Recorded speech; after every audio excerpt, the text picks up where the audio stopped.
आपका बहुत बहुत शुक्रिया तमाम जरूरी अपडेट्स के लिए। तो चलिए दर्शकों, इस बीच आगे बढ़ेंगे। बड़ी खबर आपको बता दें, आजम खान से जुड़े 2 मामलों में आज फैसला आना है।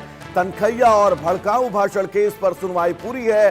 दोनों अपीलों पर आज फैसला सुनाया जाएगा। रामपुर की एमपी एमएलए स्पेशल कोर्ट में सुनवाई हुई है। आज के फैसले पर अब सबकी निगाहें टिकी हैं।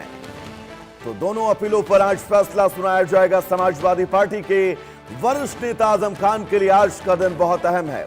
रामपुर की एमपी एमएलए कोर्ट जो साल 2019 के लोकसभा चुनाव से जुड़े 2 महत्वपूर्ण मामलों में अपना फैसला सुनाने जा रही है। पहला मामला कथित तनखैया बयान से जुड़ा है। अब याद करिए, जब आजम खान ने पुलिस वालों को तनखैया कहा था, जिसमें निचली अदालत ने आजम खान को दोषी ठहराते हुए 2 साल की सजा और 5,000 रुपए का जुर्माना लगाया था। इस फैसले के खिलाफ आजम ने सेशन कोर्ट में अपील की थी। वहीं दूसरा मामला कथित भड़काऊ भाषण का है, जिसमें निचली अदालत ने उन्हें बरी कर दिया था। इस फैसले को अभियोजन पक्ष ने सेशन कोर्ट में चुनौती दी है। दोनों मामलों में सुनवाई पूरी हो चुकी है और आज अदालत अपना फैसला सुनाएगी।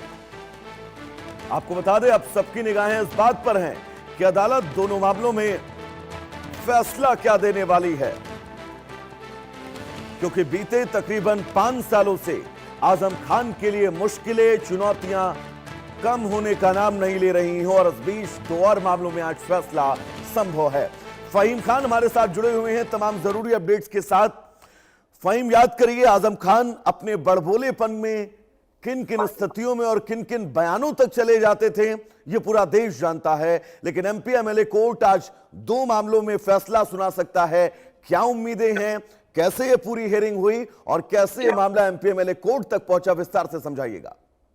बिल्कुल, देखिए, मैं आपको बता दूं कि ये तनखैया है, डरना मत, इन्हीं से जूते साफ कराऊंगा।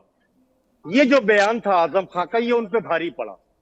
इसी बयान में मुकदमा दर्ज हुआ और जब मुकदमा दर्ज हुआ तो मुकदमा दर्ज होने के बाद इसमें विवेचनाएं चली। विवेचनाओं के बाद में कोर्ट जब मामला आया, कोर्ट में दोनों तरफ से बहस की गई। बहस में इस पूरे मामले में दोनों तरफ से दलीलें होने के बाद इस मामले को सुरक्षित रख लिया गया। अब से कुछ ही देर में पूरा देश देखेगा कि आजम खान के इस मामले में फैसला क्या आने वाला है। और दूसरा मामला मैं इसी में बता दूं, दूसरा मामला था आजम खान के हेड स्पीच से जुड़ा, जिसमें फैसल खान लाला, जो आज आम आदमी पार्टी के प्रदेश प्रवक्ता हैं, उन्होंने दर्ज कराया था गंज थाना क्षेत्र में। ये तनखैया वाला मुकदमा भोट थाना क्षेत्र में दर्ज हुआ था, भोट में, और ये एक मामला गंज में हुआ था। जिस तरह से ये मुकदमे दर्ज हुए, दर्ज होने के बाद में ये मामला कोर्ट आया और कोर्ट में लगातार इसकी हेयरिंग चलती रही। आज कई वर्षों बाद वो नंबर आया है कि इसमें फैसला हो जाए। हालांकि समाजवादी पार्टी के लोग तो ये उम्मीद लगा रहे हैं कि इसमें आजम खान बरी हो जाएंगे, लेकिन जो अभियोजन पक्ष है उसका ये कहना है कि जो साक्ष्य है वो पूरे हैं और इसमें आजम खान को हम सजा दिलाएंगे। कुल मिला के देखना यही होगा कि इस दोनों मामलों में, जो कि जिसने बड़ी चर्चा बटोरी थी, ये दोनों ही मामले, जिसमें एक वीडियो जो वायरल हुआ था सबसे ज्यादा उसने चर्चा बटोरी थी, जिसमें उन्होंने कहा था कि ये तनखैये हैं, डरना मत इनसे, इन्हीं से जूते साफ कराऊंगा। तो ये वाला जो बयान बड़ी चर्चा में रहा था और लोग इसको बड़ी चाव के साथ एक दूसरे को सुनाया करते थे।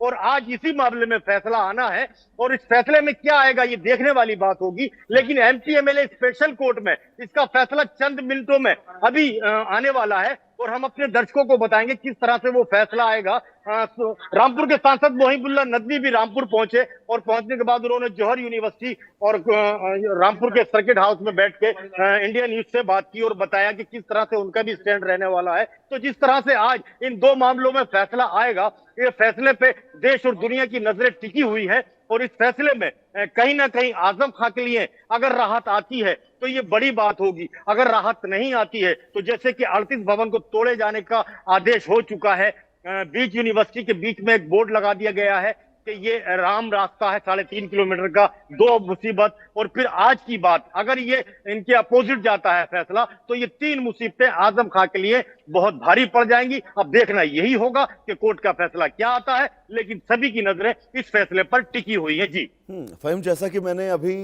इस खबर को दर्शकों तक पहुंचाया, तो लोअर कोर्ट का जिक्र किया इन दोनों मामलों को लेकर। निचली अदालतों में क्या ये मामला था, इसके पहले निचली अदालतों ने क्या फैसला इन दोनों मामलों को लेकर दिया है, जिसके बाद ये एमपी एमएलए कोर्ट पहुंचा है मामला। जी जी बिल्कुल। देखिए मैं आपको बता दूं कि जिस तरह से ये पूरे मामले थे, इस मामले में आजम खान बरी हुए थे। इसके बाद जब अपील हुई थी तो इसमें अपील में अब जो सुनवाई होनी है, उस सुनवाई का ये फैसला आने वाला है। अब जो फैसला आएगा ये आपका फैसला माना जाएगा कि क्या होगा। और यही चीज देखने के लिए हमारे दर्शक इस वक्त टीवी स्क्रीन पर बैठे हैं और देखना चाहते हैं कि इंडिया न्यूज क्या अपडेट देता है कि कोर्ट ने क्या फैसला सुनाया। मैं पल पल की अपडेट के लिए इस वक्त मौजूद हूं कोर्ट रूम के बाहर और मैं बताने जा रहा हूं कि फैसला क्या आने वाला है। लेकिन बहुत जल्दी हमारे दर्शक इस फैसले को सुनेंगे। जी यानी कि फहीम, निचली कोर्ट से आजम खान को इन दोनों मामलों में राहत मिल चुकी है। यस बिल्कुल। देखिए मैं आपको बता दूं कि जिस तरह से ये मामले थे, इस मामले में कोर्ट से उनको राहत मिली थी और राहत के बाद में इसमें अपील दायर हुई थी और अपील के बाद में आज फिर मामला ये जजमेंट तक पहुंचा है और जजमेंट क्या आएगा ये देखने वाली बात होगी। बिल्कुल फहीम, बहुत अहम ये मामला, जिन मामलों को लेकर बहुत जल्द फैसला आने वाला है। आप अपनी नजर कोर्ट रूम पर बनाकर रखिएगा, पल पल की अपडेट इंडिया न्यूज के जरिए दर्शकों तक पहुंचाते रहेगा। फिलहाल आपका बहुत बहुत शुक्रिया इस तमाम जरूरी अपडेट्स के लिए। तो यहां पर रुकेंगे एक छोटे से ब्रेक के लिए, कहीं जाइएगा नहीं। इंडिया न्यूज पर खबरों का सफर लगातार जारी रहेगा। नमस्कार। देखिए, सिर्फ मेरे कहने पर